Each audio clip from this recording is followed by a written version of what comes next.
138 వెనుకబడిన తరగతుల కులాల ధన మాన ప్రాణాలకు రక్షణ కల్పించేలా బీసీ రక్షణ చట్టం రూపొందిస్తున్నామని త్వరలోనే ఈ చట్టాన్ని అమల్లోకి తీసుకురానున్నామని రాష్ట్ర బీసీ ఈడబ్ల్యూఎస్ సంక్షేమ చేనేత జౌళి శాఖ మంత్రి ఎస్ సవిత వెల్లడించారు. బీసీలను కులం వృత్తి పేరుతో దూషించిన సాంఘిక బహిష్కరణలకు పాల్పడిన చట్ట ప్రకారం కఠిన చర్యలు తీసుకుంటామని హెచ్చరించారు. రాష్ట్ర బీసీ సంక్షేమ శాఖ మంత్రి ఎస్ సవిత నేతృత్వంలో నిర్వహించిన బీసీ రక్షణ చట్టం భేటీలో మంత్రులు కింజరపు అచ్చెన్నాయుడు, కొల్లు రవీంద్ర, అనగాని సత్యప్రసాద్, ఎమ్మెల్సీ బీద రవిచంద్ర యాదవ్ పాల్గొన్నారు. మంత్రులు వాసంశెట్టి సుభాష్, కొండపల్లి శ్రీనివాస్, సత్యకుమార్ యాదవ్ వీడియో కాన్ఫరెన్స్ ద్వారా పాల్గొన్నారు. అనంతరం నిర్వహించిన విలేకరుల సమావేశంలో మంత్రి సవిత మాట్లాడారు. బీసీలకు ఎన్నికల్లో ఇచ్చిన అన్ని హామీలను నెరవేరుస్తున్నామని, ఈ నేపథ్యంలో త్వరలోనే బీసీ రక్షణ చట్టాన్ని అమల్లోకి తీసుకురానున్నామని తెలిపారు. చట్టం రూపకల్పనకు తుదిరూపు ఇవ్వడానికే బీసీ మంత్రులతో కీలక భేటీ నిర్వహించామన్నారు. ఇదివరకే 2 పర్యాయాలు బీసీ మంత్రులు సమావేశమయ్యామన్నారు. ఇప్పటికే బీసీ చట్టం ముసాయిదా కూడా సిద్ధం చేశామన్నారు. 15 రకాల వేధింపులకు శిక్షలు రూపొందిస్తున్నామన్నారు. బీసీ మంత్రుల భేటీ వివరాలు సీఎం చంద్రబాబు దృష్టికి తీసుకువెళ్లాలని సమావేశంలో నిర్ణయించామన్నారు. దేశంలోనే తొలిసారిగా ఏపీలో బీసీ రక్షణ చట్టం అమలు చేయబోతున్నామన్నారు. బీసీ రక్షణ చట్టం డ్రాఫ్టుపై బీసీ ఎమ్మెల్యేలు, ఎమ్మెల్సీల అభిప్రాయాలతో రాష్ట్ర వ్యాప్తంగా ఉన్న 5 జోన్లలో ఉన్న బీసీ సంఘాలు, ప్రతినిధుల అభిప్రాయాలు కూడా తీసుకోవాలని సమావేశంలో నిర్ణయించామన్నారు. అదేవిధంగా ఈరోజు జరిగిన డిస్కషన్ అంతా ముఖ్యమంత్రి గారి దృష్టికి తీసుకెళ్లి ముఖ్యమంత్రి గారి ఆదేశాల మేరకు మరి అదేవిధంగా మరి ఈ బీసీల రక్షణ చట్టం గురించి ఏదైతే ముసాయిదా ఉందో దాని మీద మరి జోన్ వైజ్గా ఒక 5 జోన్లు వైజ్గా కూర్చొని మరి బీసీ సంఘాలతోనూ అదేవిధంగా బీసీ ప్రజాప్రతినిధులతో కూడా చర్చించి మరొకసారి ముఖ్యమంత్రి గారికి తెలియజేస్తామన్న విషయం కూడా తెలియజేస్తూ మరి ఏదైతే మాట చెప్పామో ఆ మాట మీద కట్టుబడి నిలబడే ప్రభుత్వం, కూటమి ప్రభుత్వం బీసీలు అన్ని రంగాల్లోనూ ముందుండాలి. ఒక పక్క ప్రతి ఒక్క 1 ఫ్యామిలీ 1 ఎంటర్‌ప్రెన్యూర్గా తయారు చేయడానికి ఏ విధంగా అయితే మనం ఒక పక్క ఆదరణ ద్వారా కావచ్చు, మరి ఎంఎస్ఎంఈ ద్వారా కావచ్చు, మరి ప్రతి ఒక్కరిని ఎంటర్‌ప్రెన్యూర్గా తయారు చేయాలనేది ముఖ్యమంత్రి గారి సంకల్పం అనే విషయం కూడా తెలియజేస్తూ మరి ఈ విషయంగా గతంలో కూడా చాలాసార్లు డిస్కస్ చేసాం. మా డైరెక్టర్ గారు, మా సెక్రటరీ గారు, అదేవిధంగా డిపార్ట్మెంట్ అందరూ కూడా చర్చించుకొని మరొకసారి ముఖ్యమంత్రి గారి దృష్టికి తీసుకెళ్ళి బీసీ ప్రొటెక్షన్ యాక్ట్కి ఏ విధంగా మనం అమలుపరచాలన్న విషయాన్ని కూడా మీకు తెలియజేస్తాం. మేడం, ఎప్పటి నుంచి అమల్లోకి వచ్చే అవకాశం ఉంది బీసీ రక్షణ చట్టం? ఆ పని మీదే ఉన్నాం సార్. మరి ఫస్ట్ ఈరోజు జరిగిన గ్రూప్ ఆఫ్ మినిస్టర్స్ మీటింగు ముఖ్యమంత్రి గారి దృష్టికి తీసుకెళ్ళి ప్రజల అభిప్రాయం, సంఘాల అభిప్రాయం కూడా మేనిఫెస్టో ఇష్యూలో ఒక అంశమైనటువంటి బీసీ ప్రొటెక్షన్ యాక్ట్ అనే దానిపైన ఇప్పుడు డ్రాఫ్ట్ ముసాయిదా అనేది మనం తయారు చేసే ముందు గ్రూప్ ఆఫ్ మినిస్టర్స్తో డిస్కస్ చేయాలనే విషయం పైన ఈరోజు ఇక్కడ సమావేశం ఏర్పాటు చేసుకున్నాం. దీనికి సంబంధించి మన రాష్ట్రంలో దరిదాపు 138 బీసీ కులాలు ఉన్నాయి. జనాభాలో సగం మంది బీసీలు ఉన్నారు. గతంలో కూడా కొంతమంది బీసీలు కొన్ని కులాలు కులం పేరు పెట్టి దూషించడం, వాళ్ళని మానసిక క్షోభం గురవుతున్న ఉద్దేశంతో గతంలో ప్రభుత్వాలు 5 జీవోలు కూడా ఇవ్వడం జరిగింది. ముఖ్యంగా దోమర కులం గురించి, తర్వాత నాయ బ్రాహ్మణ కులం గురించి, వైదిక కులం గురించి, దూదేకుల కులం గురించి, తర్వాత భట్రాజు కులం గురించి మనకి జీవోలు ఇవ్వడం జరిగింది. అయితే ఇంకా కొన్నిసార్లు అంటే బీసీల పట్ల అక్కడక్కడ వాళ్ళకి ఆస్తి నష్టం, ప్రాణ నష్టం, మాన నష్టం జరిగే దృష్ట్యా వాళ్ళకి భద్రత కల్పించాలని చెప్పేసి రాష్ట్ర ప్రభుత్వం చట్టం తేవాలని చెప్పేసి భావించడం జరిగింది. దానిలో భాగంగానే ఈరోజు గ్రూప్ ఆఫ్ మినిస్టర్స్తో సమావేశం అయ్యాము. అయితే అంతకుముందు న్యాయశాఖతోని, బీసీ కమిషన్ కూడా ఒక స్టాట్యూటరీ బాడీ వారితోని, తర్వాత అడ్వకేట్ జనరల్ వారి యొక్క ఒపీనియన్ కూడా తీసుకోవడం జరిగింది. అంటే భవిష్యత్తులో సమస్యలు రాకుండా కొంత సమయం పట్టిన పటిష్టమైనటువంటి బిల్లు తీసుకురావాలనేటువంటిది ఆలోచన. దాంతో కొంత న్యాయ నిపుణుల సలహాలు ఇవన్నీ కూడా ముందుగానే ఎక్కడ భవిష్యత్తులో చిక్కులు రాకుండా ఏర్పాట్లు చేస్తారు. బీసీవై పార్టీ బలపడుతుందని ఈ చట్టం తీసుకొచ్చారు విమర్శలు. మేము ఆ పార్టీ పుట్టినప్పటికే కాదండి, మేము ఎన్నికల సమయంలోనే చెప్పాం.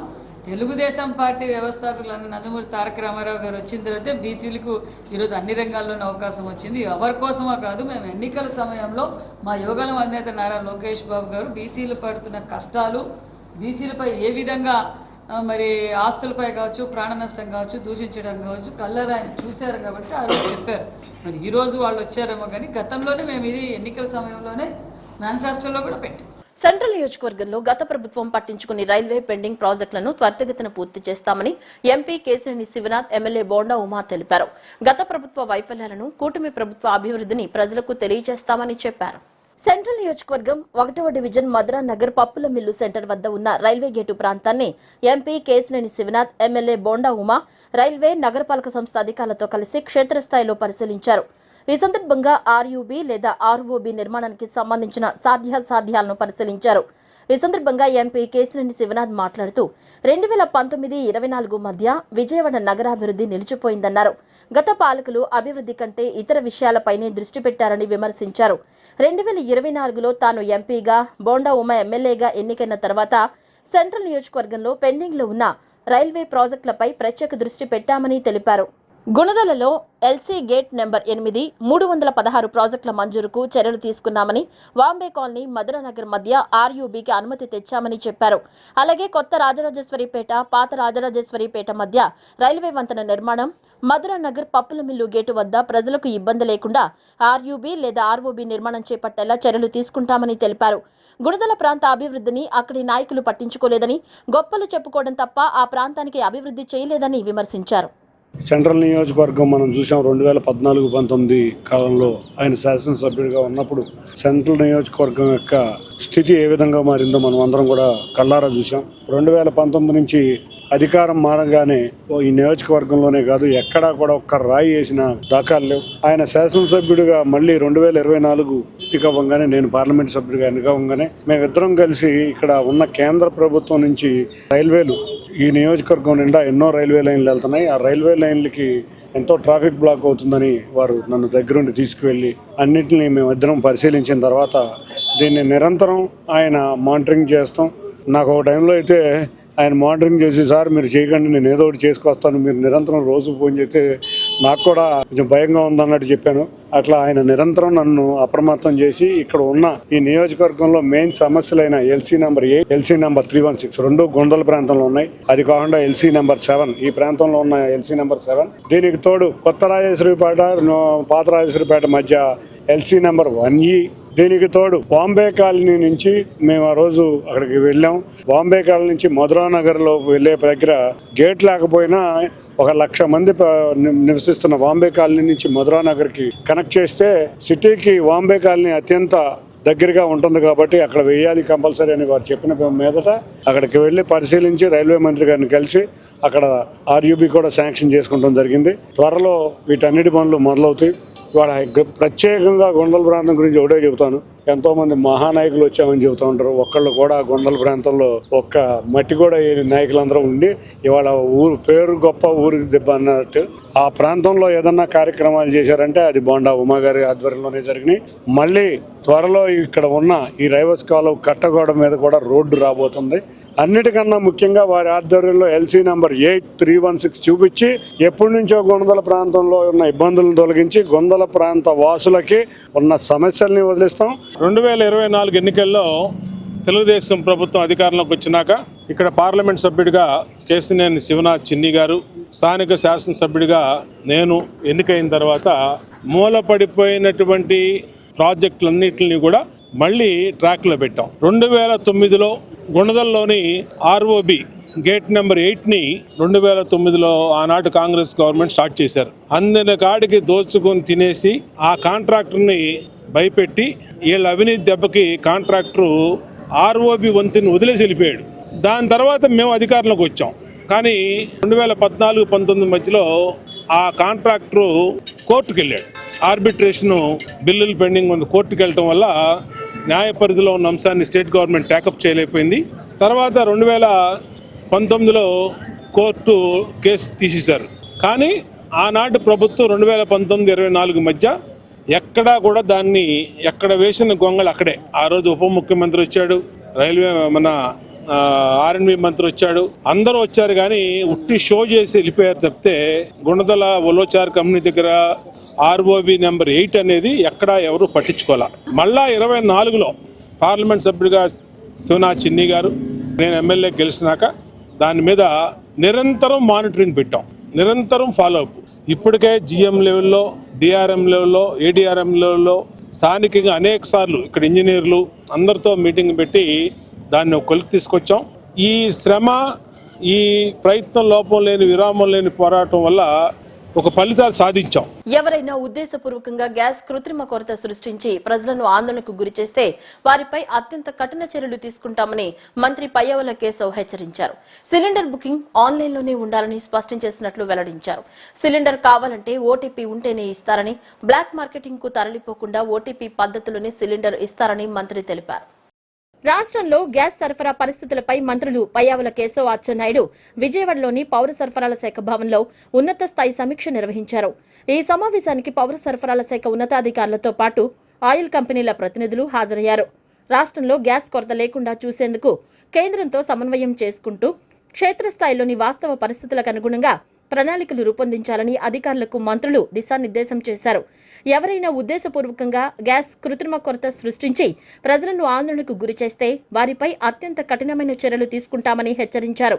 ప్రభుత్వ పరంగా తీసుకోవాల్సిన జాగ్రత్తలు, భవిష్యత్ కార్యాచరణపై ఈ భేటీలు సుదీర్ఘంగా చర్చించారు.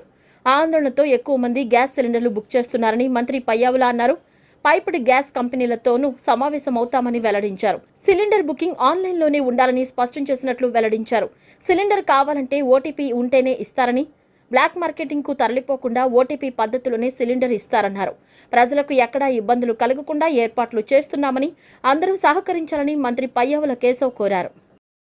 రాష్ట్ర వ్యాప్తంగా రేపటి నుంచి 10వ తరగతి వార్షిక పరీక్షలు ప్రారంభం కానున్నాయి.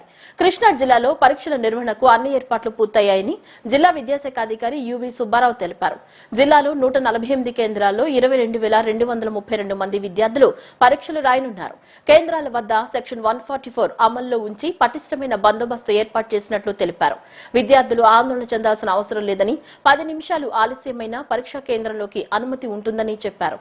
సెల్ ఫోన్లు, ఇతర ఎలక్ట్రానిక్ పరికరాలకు అనుమతి లేదని తెలిపారు.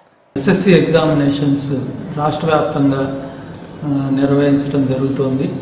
ఉదయం 9:30 నుంచి 12:45 PM వరకు ఎగ్జామినేషన్స్ జరుగుతాయి. మన కృష్ణా జిల్లాలోకి వచ్చేసరికి మొత్తం 148 సెంటర్లో 22,232 మంది విద్యార్థులు మరి ఎస్ఎస్సి ఎగ్జామినేషన్స్ రాయటం జరుగుతుంది. అన్ని ఏర్పాట్లు కూడా నిర్వహించడం జరిగింది. సెంటర్స్లో అన్ని ఫర్నిచరు, అట్లాగే లైటింగు, ఫ్యాన్లు అన్నీ కూడా ప్రొవైడ్ చేయడం జరిగింది. అంతేకాకుండా గౌరవ ముఖ్యమంత్రి గారి ఆదేశాల ప్రకారం ఎవరైతే ఎస్ఎస్సి ఎగ్జామినేషన్స్ రాస్తున్నారో వాళ్ళకి హాల్ టికెట్ చూపిస్తే ఉచిత ఆర్టీసీ బస్సు సౌకర్యం కూడా ఈసారి ప్రభుత్వం కల్పించడం జరిగింది. కాబట్టి దీన్ని ఉపయోగించుకొని అందరూ ఖచ్చితంగా ఉదయం 9 గంటలకే ఎగ్జామినేషన్ సెంటర్స్కి వచ్చి 9 గంటల నుంచి కూడా లోపలికి హాల్లోకి అలౌ చేయడం జరుగుతుంది. కాబట్టి ముందుగానే వచ్చి వాళ్ళు హాల్లో కూర్చొని ప్రశాంతంగా ఎగ్జామినేషన్ రాసే విధంగా విద్యార్థులు తల్లిదండ్రులు మరి వాళ్ళకి ఆ విధంగా వాళ్ళని ఎగ్జామినేషన్ హాల్ దగ్గరికి తీసుకురావాల్సిందిగా రిక్వెస్ట్ చేయడం జరుగుతోంది. అంతేకాకుండా ఈ విద్యార్థులు పరీక్షా హాల్లోకి ఎటువంటి ఎలక్ట్రానిక్ గాడ్జెట్స్ని అలౌ చేయబడదు. కాబట్టి సెల్ ఫోన్లు కానీ, పేజర్స్ కానీ, ట్యాబ్స్ కానీ ఇలాంటివి ఏవి కూడా ఎగ్జామినేషన్ హాల్కి తీసుకురావద్దని రిక్వెస్ట్ చేయడం జరుగుతుంది. అట్లాగే మరి పేరెంట్స్ కూడా ఈ పిల్లల్ని ఎగ్జామినేషన్కి 9కి వచ్చే విధంగా చర్యలు తీసుకోవాల్సిందిగా రిక్వెస్ట్ చేస్తూ మరి మన కృష్ణా జిల్లాలో ఈసారి ఎస్ఎస్సి ఎగ్జామినేషన్ గణనీయమైన పురోగతి ఉంటుందనే ఆశాభావంతో ఉన్నాం. గౌరవ కమిషనర్ గారు ఆదేశాల ప్రకారం 100-day యాక్షన్ ప్లాన్ మనం విజయవంతంగా మన జిల్లాలో అమలు చేయటం జరుగుతోంది. ఇది 15వ తారీఖు వరకు కూడా ఈ 100-day యాక్షన్ ప్లాన్ నిర్వహించడం జరుగుతుంది. అంతేకాకుండా ఈ గౌరవ జిల్లా కలెక్టర్ గారు మరి 10th క్లాస్ విద్యార్థులతో స్వయంగా కూడా మాట్లాడి వాళ్ళని మోటివేట్ చేయడం జరిగింది. కాబట్టి ఈసారి మన జిల్లాలో 10th క్లాస్ పరీక్షల ఫలితాలు ఆశాభావంగా ఉంటాయనడంలో గత సంవత్సరం కంటే కూడా పురోగతి ఈ సంవత్సరం మనం సాధిస్తామని ఆశాభావంతో మేమందరం ఉన్నామని తెలియజేసుకున్నాం. గత 2 రోజులుగా వివాదాస్పదంగా మారిన జనసేన పార్టీ జెండా అంశం చివరికి ఉత్కంఠభరిత పరిణామాలకు దారితీసింది. భారీ పోలీసుల మోహరింపు మధ్య బందరు పార్లమెంట్ సభ్యుడు వల్లభనేని బాలశౌరి పార్టీ నాయకుడు బండి రామకృష్ణతో కలిసి జనసేన జెండాను ఎగురవేసి తమ పంతాన్ని నెరవేర్చుకున్నారు. జనసేన ఆవిర్భావ దినోత్సవం సందర్భంగా మాజీ మంత్రి పేర్ని నాని ఇంటి సమీపంలో జెండా ఏర్పాటు చేయడం రాజకీయంగా హాట్ టాపిక్ గా మారింది. ఈ విషయం జనసేన వైసీపీ నాయకుల మధ్య తీవ్ర వాగ్వాదాలకు దారితీసింది. 2 పార్టీల కార్యకర్తలు కూడా ఆ ప్రాంతంలో గుమిగూడడంతో పరిస్థితి కొంత ఉద్రిక్తంగా మారింది. ఈ సందర్భంగా ఎంపీ బాలశౌరి తీవ్రంగా స్పందించారు. జనసేన జెండా మీద ఎవరైనా చెయ్యేస్తే జన సైనికులు వీర మహిళలు చూస్తూ ఊరుకోరు అని ఆయన హెచ్చరించారు. గత ఎన్నికల్లో జనసేన తన సత్తా చాటిందని, దాని బలం రోజురోజుకు పెరుగుతుందని ఆయన ఆవేశంగా ప్రసంగించారు. మచిలీపట్నంలో చోటు చేసుకున్న ఈ పరిణామాలు జిల్లా రాజకీయాల్లో చర్చనీయాంశంగా మారాయి. జనసేన వైఎస్ఆర్సీపీ మధ్య ఈ వివాదం ఇంకా ఎలాంటి మలుపులు తిరుగుతుందో అన్నది ఆసక్తిగా మారింది.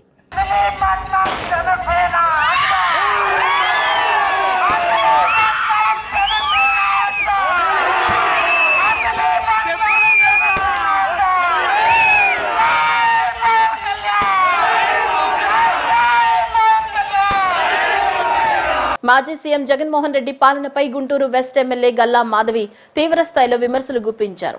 గంటల తరబడి జగన్ మీడియా ముందుకొచ్చి సోది చెప్తున్నారని ప్రజలు భావిస్తున్నారని ఎమ్మెల్యే ఎద్దేవా చేశారు. జగన్ నిజాలు మాట్లాడితే బాగుండేదని, ఆయన పాపాల భారాన్ని కూటమి ప్రభుత్వంతో పాటు ప్రజలు మోస్తున్నారని మండిపడ్డారు. అధికారంలోకి వచ్చిన వెంటనే కూటమి ప్రభుత్వం జగన్ హయాంలో చేసిన అప్పుల కుప్పపై శ్వేతపత్రం విడుదల చేసిందని తెలిపారు. కాగని సరిగ్గా పలకలేని వాళ్లు గంటల తరబడి ప్రెస్ మీట్లు పెట్టి మాట్లాడుతున్నారని విమర్శించారు. వైసీపీ హయాంలో కాగు తెలియకుండా కార్పొరేషన్లను తాకట్టు పెట్టి చేసిన అప్పులకు జగన్ సమాధానం చెప్పాలని డిమాండ్ చేశారు. జగన్మోహన్ రెడ్డి గారి గురించి మరోసారి ప్రత్యేకించి మాట్లాడాల్సిన అవసరం ఏర్పడిందని చెప్పుకోవచ్చు.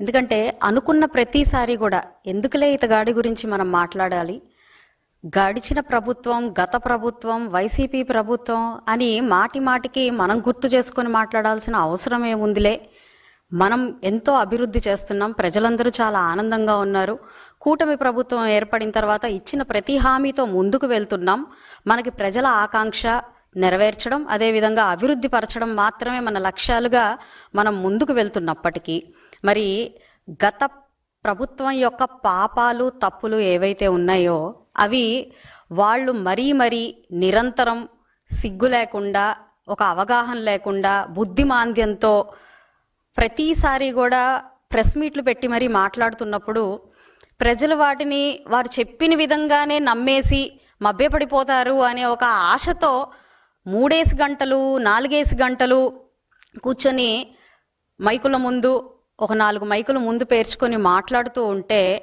ఖచ్చితంగా వీటిని అప్పుడప్పుడైనా ఖండించకపోతే ఇది ఇలాగే మితిమీరిపోతుంది. ప్రజలు ఆల్రెడీ అసహించుకుంటున్నారు. గంటలు కూర్చుని మైకుల ముందు మాట్లాడే ఓపిక ఉన్న జగన్మోహన్ రెడ్డి గారికి, వారి టీం నాయకులకి ఎందుకు ప్రజాస్వామ్యంలోకి వచ్చి ప్రజలు వాళ్ళు గెలిపించుకున్న ప్రజల దగ్గరికి వచ్చి వాళ్ళు పరిపాలన కానివ్వండి, లేదంటే వాళ్ళ సమస్యలు కానివ్వండి తీర్చే ప్రయత్నం చేయట్లేదు అని చెప్పి ఇప్పటికే ప్రజలందరూ కూడా అనుకుంటున్నారు. అయితే ఇప్పటిదాకా రాష్ట్ర ప్రజలందరూ కూడా వాళ్ళు చేసిన తప్పుల్ని, పాపాలని మోస్తూ వస్తున్నారు.